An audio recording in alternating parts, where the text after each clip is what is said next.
नाही बघा, महाराष्ट्रातील एकूण जरांगीच्या आंदोलनानंतर दोन समाजामधला विभाजन करण्याचं पाप सुद्धा या सरकारने केलं.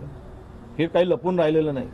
एकाने मराठ्यांना हाताळायचं आणि एकाने ओबीसीना हाताळायचं असं भांडण लावून दोघांची शेवटचा तो पाहिला 10% JR काय सांगितलं गेलं, आम्ही ओबीसीच्या हक्काचं काढलं नाही पण आम्ही मराठ्याला दिल्याशिवाय सोडलं नाही, म्हणजे दोन्ही आमच्या खाली या आणि आम्हाला मतदान करा. हा जो डाव होता ना, त्या डावात ते अपयशी ठरले, यशस्वी झाले नाही.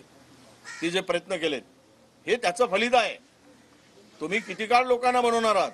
आणि राहिला आहे आता ते जर देवेंद्रवर फडणवीसावर आरोप करत असतील तर ते त्यांना माहीत, त्याच्या मागची पार्श्वभूमी. आम्ही काही त्यांच्या जवळ त्या सगळ्या मुवमेंटमध्ये नाही आहोत.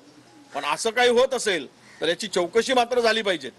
हा गंभीर विषय आहे. एखादा आंदोलन करता इतका गंभीर आरोप सत्ताधाऱ्यावर करतोय, उपमुख्यमंत्र्यावर करतोय, हे या गंभीर प्रकरणाची चौकशी कोण करणार? न्याय कोणाकडे मागावं? आणि जे आरोप प्रत्यारोप करून त्या आंदोलनाला, जे आंदोलनातून मराठा समाजाच्या पदरी अपयश आलं, म्हणजे पदरी निराशा आली, त्यामधून त्यांनाच आता जरांगेंना जर त्यांचं आंदोलन आणि त्यांना संपवण्याचा सरकारकडून पुरस्कृत होत असेल तर मात्र उद्याच्या दृष्टीनं आंदोलन लोकशाही पद्धतीने करणं आणि न्याय मागण्याची जी मिळण्याची जी अपेक्षा असते, तर या देशात लोकशाहीलाच खड्ड्यात घालण्याचं काम सुरू झालं आहे सत्ताधाऱ्याकडून. हे आता स्पष्ट झालेलं आहे.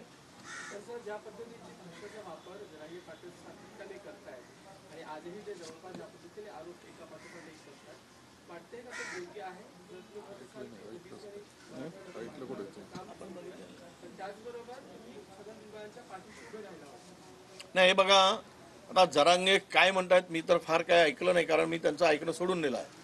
त्यामुळं मी काय फार काय ऐकत नाही.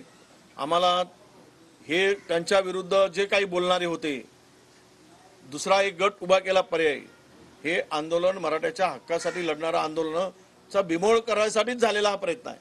कदाचित त्यांचा उद्रेक जो आहे तो त्यांच्या विरुद्ध जी काही माणसं उभी केली, पेरली गेली आणि ते आंदोलन मोडीत करायसाठी काय चाललंय सरकारचं आणि त्यांचीही बदनामी करायचं काम चाललं आहे, तर त्यामधून एकामेकाच्या आरोपातून कदाचित हे सत्य बाहेर येईल, सत्य येणार.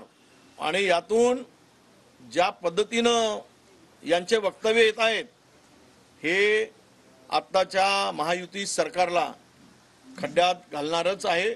ते खड्ड्यात जातील. उद्याचे अधिवेशन आहे तर त्यामध्ये तुम्ही हे प्रश्न उपस्थित करणार, कारण ते जर सागर बंगल्यावर येत असतील असं त्यांचं म्हणणं आहे. आम्ही वाशिममध्ये झालेले आंदोलन बघितले, पूर्ण चक्काजाम जवळपास त्यांनी केला होता. ही भाषा ते 24% पासून करताय.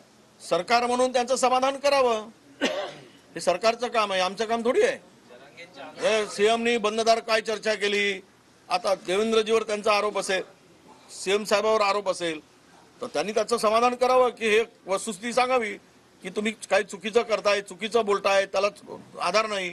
कोण करायला जाणार? तुम्हीच हे सगळं उभं केलंय, तुम्हाला ते भोगावं लागणार. लोकांना फसवत राहिलात 5 महिने, मराठा समाजाला वेठी धरलात 5 महिने.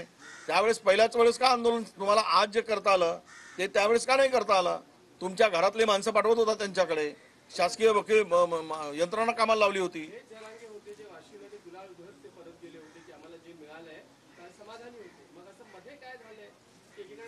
आता त्यामध्ये मी अधिक बोलणार नाही. ते सीएम साहेबांना